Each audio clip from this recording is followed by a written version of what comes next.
We okay? Well, after last night's talk, I feel a little bit odd because while the entire conference is supposed to be debunking the notion of sectarianism and the fact that we have an ongoing history of some kind of iron cage here that it just repeats itself, that's in fact what I'm going to be talking about, because that's in fact what Muslim scholars are talking about, and not just in the medieval period, but in the modern period.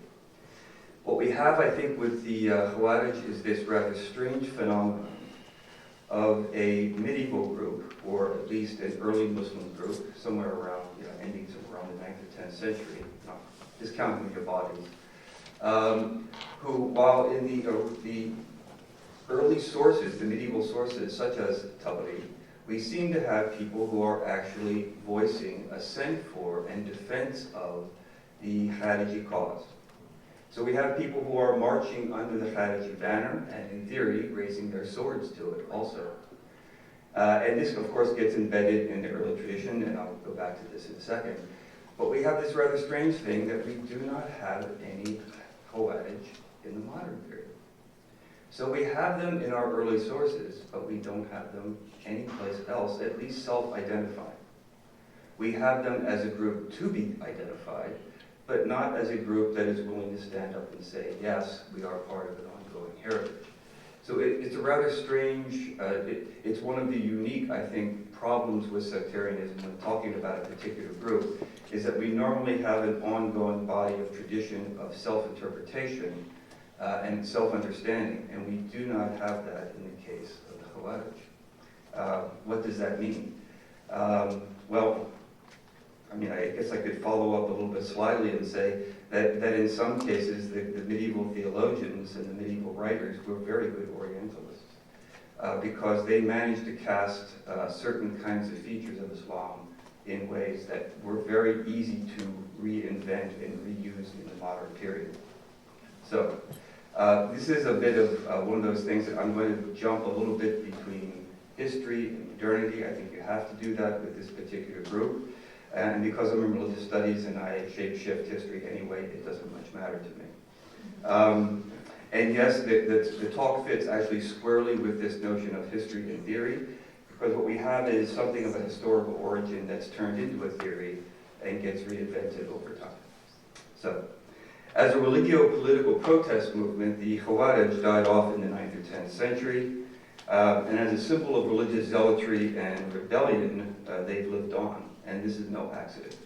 There's a great deal of information, both in the Sunnah, that attests to the fact that this group is somehow going to emerge and then reemerge throughout history. And while there are a number of citations in historical sources that suggest actual Khariji uprisings or individuals who are willing to adopt the name Khariji and rise up, it's often not very clear why they're doing it. So we almost have a kind of innate ontological notion of rebellion without the surrounding causation and indications of why people are doing this. It's a rather interesting thing. And of course, the problematic of this is these are Sunni sources, so we're not getting a lot of causal information. And then we have things like the medieval scholars, the heresiographers, such as the Shahrastani, who were anxious to provide guidance for future Muslim generations. And they cast the group in a kind of as a threat to the established political order, and thus worthy of religious sanction. So the very name, which is also really kind of a brand name, to be honest, that's essentially what it is, it becomes synonymous with rebellion against legitimate rule. And the definition that a Shahrastani, who dies in 1153, gives is a kind of decocting of these earlier images and sources to provide something that is of future use, of both current use and future use. And he defines a Khariji in the following way. Whoever rebels against the rightful leader agreed upon by the community is called a Khariji. Whether this rebellion occurred at the time of the companions against the rightly guided leaders, or against their beneficent successors and leader of any time.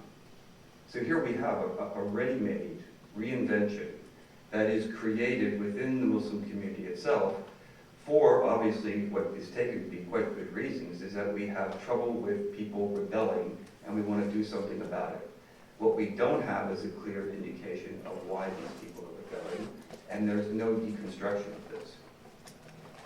So this definition, which by the way is repeated by modern commentators, you run across it all the time in newspapers, in magazine articles, in pronouncements by people from Al-Azhar, that the notion of that the Khawarij is a kind of a trans-historical phenomenon, an ism, if you will, in its own right, that may reoccur and manifest itself in different settings. I would say this, I mean, it's almost as if the Islamic tradition frames the Kharijites as a useful sectarian notion to reflect upon, borrowing from Levi-Strauss. It's something good to think. And it's something good to think because if we think about it enough, perhaps people will do it. But of course, it doesn't quite work out that way. Now, we are clearly in a time where the Khawarij are good to think. If anybody has been following anything that's on the news, they're all over the place in the Middle East. They're all over the place, and in name, in Egypt, in books, in magazines. And in Egypt, this is, and which is part of my focus. And I just came back from a week-long trip there. The number of references and books that you can find on the shelves about this movement is it's amazing. And they're all connected up, of course, with Daesh. And I should just say that it's not just in Egypt. I just happened to be there when the Brussels attack happened. And I was watching the news at night. And they were running an interview on one of the channels with Mubin Sheikh, a Canadian who is an ex-radical, who is a counterterrorism operative for the Canadian government and is working to de-radicalize militants. And here he's on television talking about the usefulness of deploying the word and reference Khawarij in order to wean people away from Daesh and Salafi jihadism. And then, for those of you who are reading your Economist, there was just a 3-part article on counter-radicalization that appeared in last week's Economist, in which there is the same reference to using the usefulness of drawing parallels to the Khawarij to thwart would-be jihadists. To be honest, I know of no example of this where it does anything of the sort.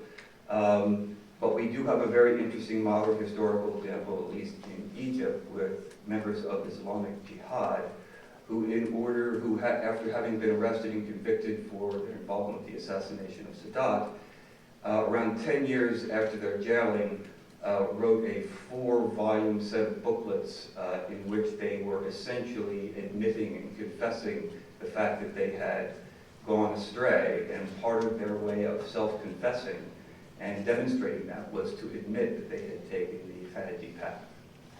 So whether it's going to get people from becoming radicals or not, I'm not sure, but it certainly is something that's culturally accepted and acknowledged, I think, within modern Muslim society, is that if you admit it, well, maybe you can be welcomed back as long as you're turning away from radicalism.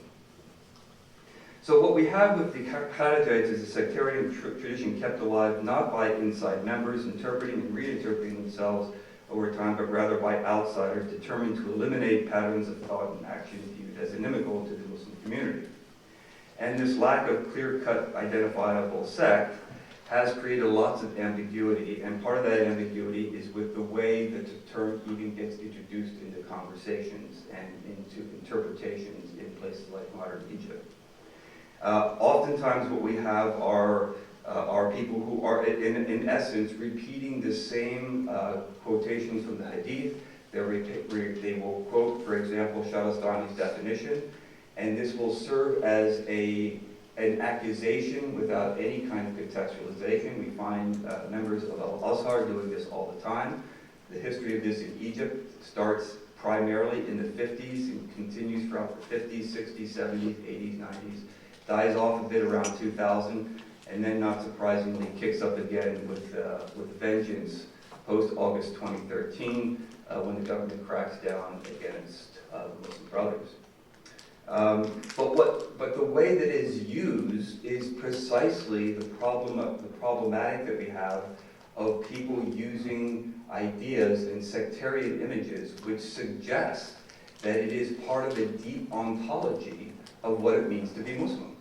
That these groups are almost, that these people are buried in the tradition, and we have people, I mean, modern writers who are talking about this, that the Khawarij will be with us for all time, and in fact, at the end of time, they're built into the eschaton and the eschatology, that they will somehow be joining up with Satan at the end time, and will finally be defeated. But until that time, they're going to be with us.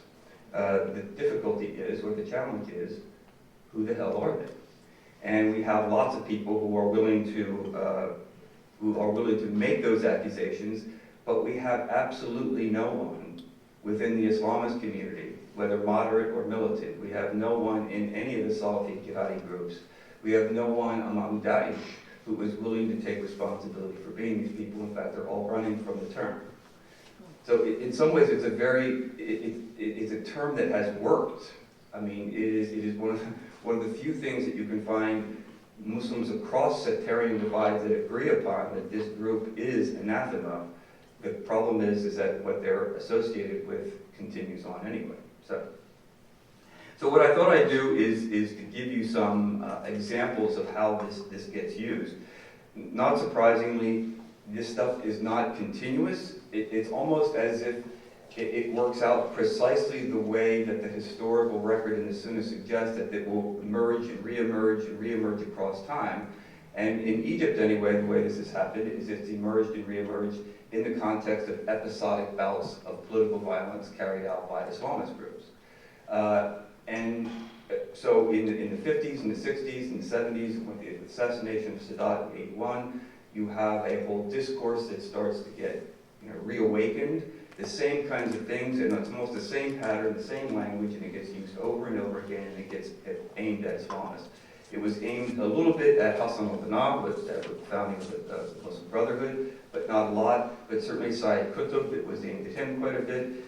It was used also against the blind Sheikh Omar Abdul Rahman, during his trials. And he was, by the way, quite clever. I'll talk a little bit about the way the people who are accused use this themselves. But then it gets reawakened again and again and again, right? So this, and now, of course, post 2013 in Egypt, it's not just that radical Muslim brothers or those who have become radicalized are the victims of this, but conveniently, at least for, I would say, the government and some religious authorities, it's the entirety of the Muslim Brotherhood that has become associated with this. And it's no accident that this has happened, not just post-August 2013. In December, of course, of 2013 is when the Muslim Brotherhood was declared a terrorist organization. But then, of course, with the rise of IS, these things have elided and made it very easy for people now to talk in totalistic terms, that all these people are of the same, by the way, the term that's used is millah. They're all of the same one. They're all part of the same group, and you can't differentiate between them. Now, this iron cage, of course, is enforced by people like the Mufti of Egypt. He's used this all the time. The past Mufti, Ali Goma, has done this quite a bit. In fall of 2013, he actually went on and said, he was quoted as saying that all of the Muslim brothers need to be killed because they are essential, and he characterized them as Khawarij. So this becomes a justification for them going after a variety of people. And the current Grand Mufti, Shawki al-Alam, has just come out with a very large book about radicalization and the ideology of radicalization, in which he essentially labels the Muslim Brotherhood and ISIS and others in all of these groups as members of the Khawarij, as his own group. Again, without any explanation whatsoever as to why people become radicalized. The name itself is an explanation.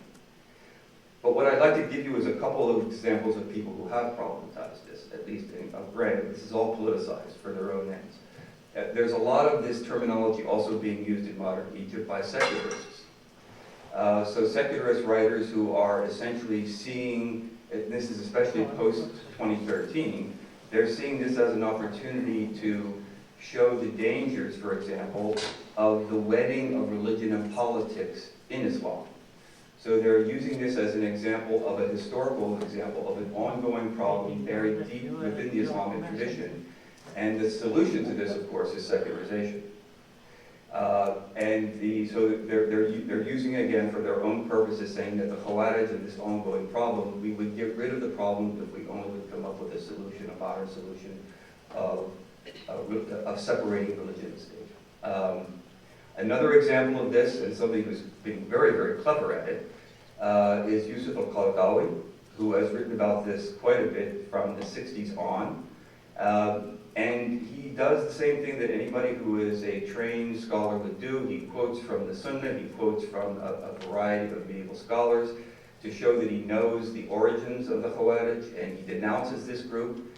But then, and this is, I mean, it's quite smart, he starts to do a kind of sociological critique of why modern young Muslim men in Egypt become Khawarij.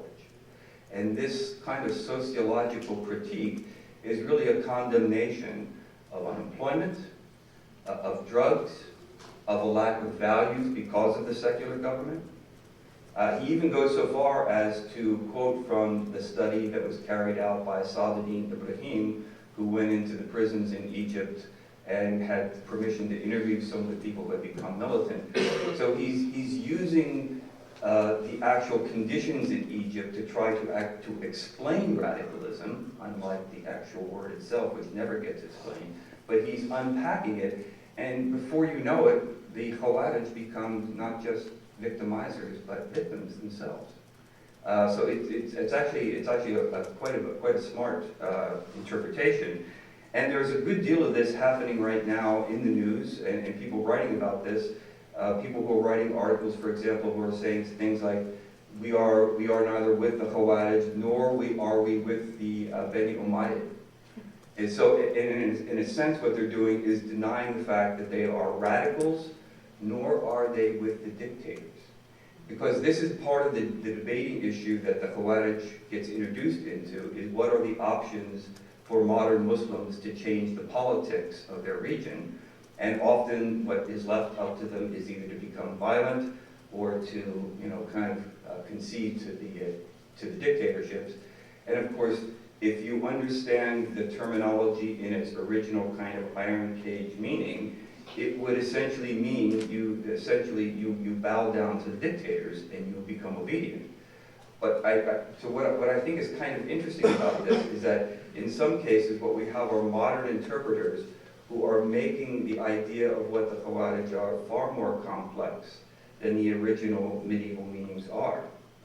Unintentionally, of course, and they're not back projecting that meaning, but because the two are used interchangeably, and I don't know if this is a hopeful sign or not, that what we're really finding are people who are taking that kind of deep-seated ontological notion and problematizing it themselves in order to critique the current social political situation